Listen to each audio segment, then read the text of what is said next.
দেশের প্রয়োজনে সেনা সদস্যদের সর্বোচ্চ দায়িত্ব পালনে প্রস্তুত থাকতে হবে, এমনটাই মন্তব্য করেছেন সেনা প্রধান জেনারেল ওয়াকারুজ্জামান।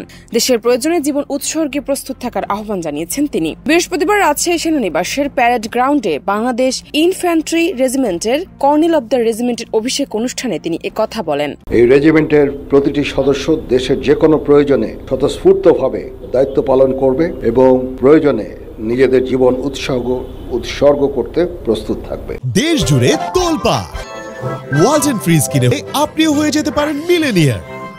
সেনাপ্রধান বলেন, তিনি কর্নেল অব দ্য রেজিমেন্ট হিসেবে আধুনিক যুদ্ধাস্ত্র সংগ্রহ এবং এর চলমান প্রক্রিয়াকে আরও বেগবান করবেন।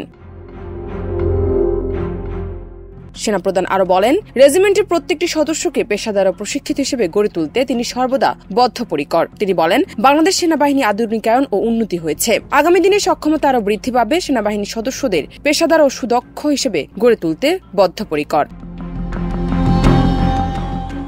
এর আগে রাজশাহী সেনানিবাসের প্যারেড গ্রাউন্ডে সেনাপ্রধান পৌঁছালে তাকে প্রচলিত সামরিক রীতি অনুযায়ী আনুষ্ঠানিকভাবে অভিবাদন জানানো হয়। এরপর সেনাবাহিনী প্রধানকে কর্নেল র্যাঙ্ক বেজ পরিয়ে দেওয়া হয়।